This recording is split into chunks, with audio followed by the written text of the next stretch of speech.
Good morning. Good morning, everyone, and it's literally good morning. Welcome to another exciting, informational, and inspirational Pillow Talk, Wow, baby, wow. Yes, Pillow Talk with Stephen and Sonji. where we help you find your bliss and create that intimacy and ignite that spark back into your relationship. Yes, It can start with Pillow Talk. yes. For those of you who are just joining us for the first time, you're coming in the middle of our series. We thought what we would do is just open up and be transparent on how we have an intimate conversation on different topics. So we select a topic each week and we bring it to you through our members only page. Learning to communicate what it is you desire in your intimacy, Yeah, whether that's it be today's topic, baby. sexual, whether it's just more intimacy, bringing back that passion. How do you communicate to your partner what it is you want? Yeah, this is one of our secrets to mastering intimacy tips, the free download that we offer. And so we're going into depth on that topic. And maybe you just don't know how to talk about what you want. In the first tip, it was to identify what you want, but you don't know how to bring up the conversation. You don't know how to approach your partner. You just are kind of afraid. You got the list, but you don't know how to say it. There's a lot of reasons why people don't express what it is they really desire. And a lot of times, we're dealing with past behaviors of maybe former partners or even a partner you're with, and people are afraid to suggest things because let me tell you about a situation. A friend of mine has a deep desire to do more things in the bed with their wife, and We're going to call him Joshua, baby. yeah. Brother Joshua. Brother Joshua. Brother Joshua is afraid to bring it up, the things he might want to try, because it would raise all levels of suspicions. Are you cheating? Where did you learn that from? And who told you about that? What are you looking at? And in order to have this type of conversation, we have to come to it with an open mind and an open heart, Yeah. non-judgmental. Hey, you got to fix your face, ladies, because sometimes he brings it up and you're like, you want me to do what? Oh my God. No, I'm not doing that. That's a mood killer, and yeah, Conversation shuts off right there. There's right no then more. and He's there. like, okay, forget it. Let's go talk about dinner. Yeah.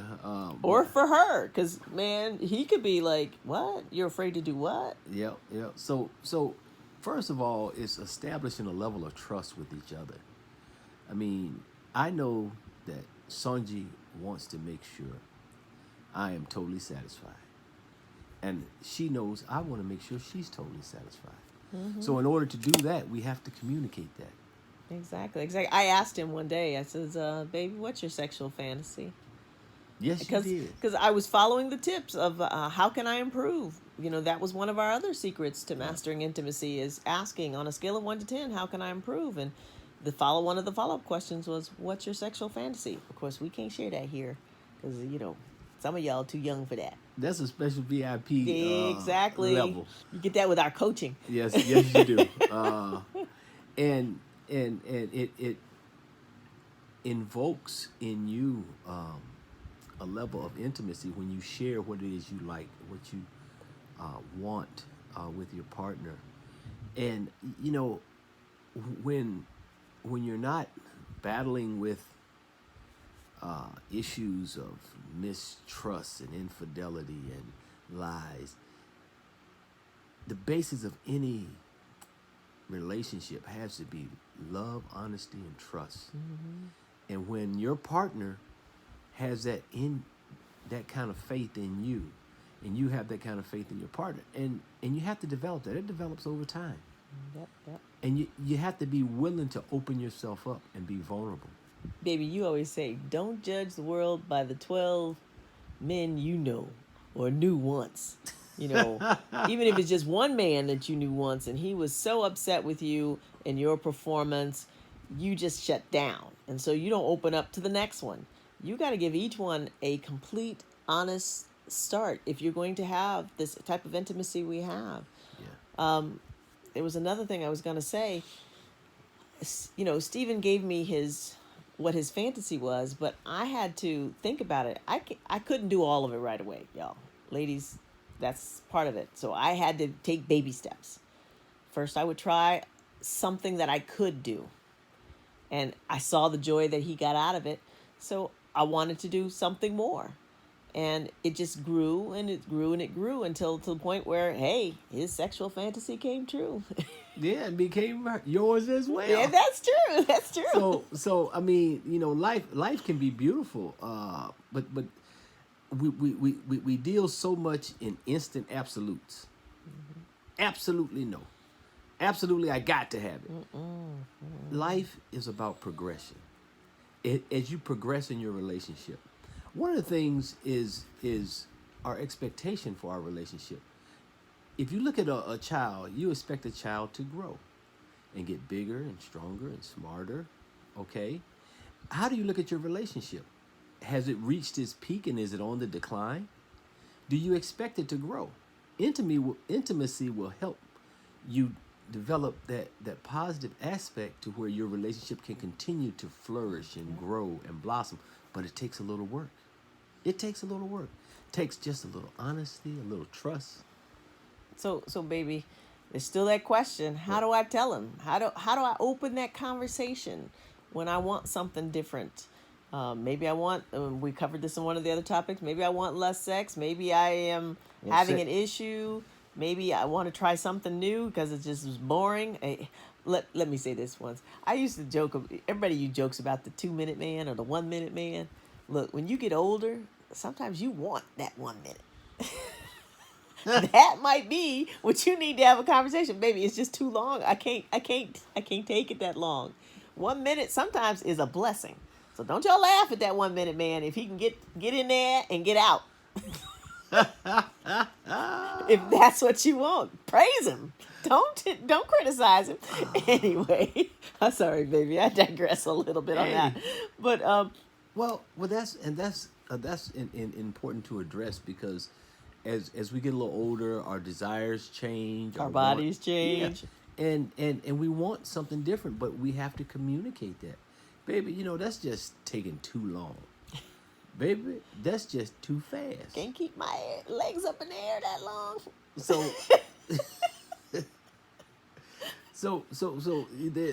there's apparatuses they built for that. Stop. I digress. Another VIP. But talking about it. So one idea that we were using was we had the book of questions. Yeah. It was just a generic book of questions that had a bunch of questions about sexual things. What do you like? What do you don't like? We used to talk about that all the time. We've watched movies and then talked about it. When you use another person's story to kind of explain or say that's exactly how I feel, it takes you out of the equation. Yeah, it takes you out of the equation, and you can then talk to them and not take it personal. Exactly.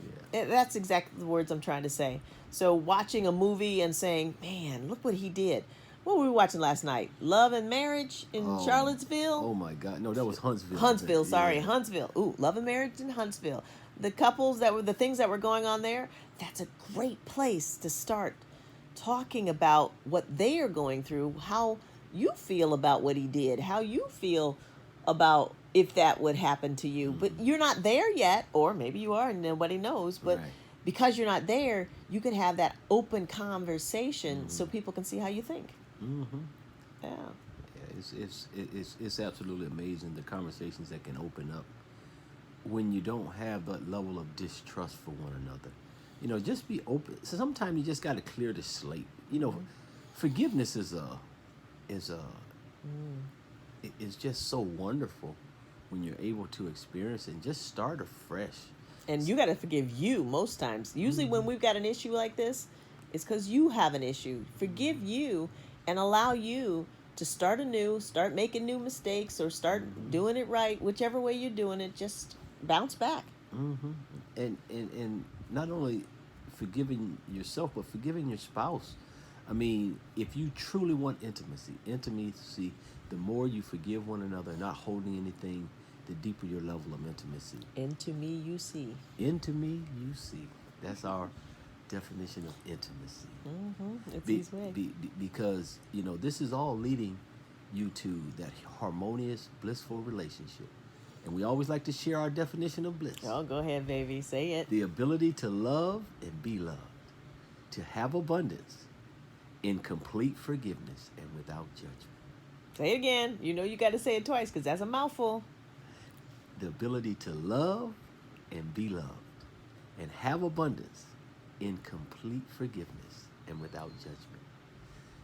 And if these words have encouraged you, inspired you in any way, we invite you. Where do we invite them to, baby? Hey, baby, we're going to invite them to, of course, our website. And many of you are already on it. MyBlisstopia.com. Yep, MyBlisstopia.com. If this is something you're finding, this series you're finding very informative and enlightening and so forth, share it with your partner and share it with your friends so that you guys can have conversations about this. Maybe this could be a great girls' night topic. Oh, absolutely, absolutely. Matter of fact, I met you on one of your girls' night out. Yeah, that's true. And in the girls' night topic, you could talk about, well, how did you tell your husband this? Or how did that conversation? That's another way.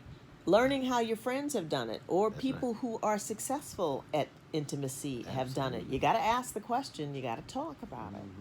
So we're out of time on this topic. We've got so much more to share with you on additional recordings that we're going to do on this particular topic. So again, stay tuned for the next exciting Pillow Talk, where Steve. we help you find your bliss. Pillow Talk with Stephen and Sonji. Bye. See you later. See you next time.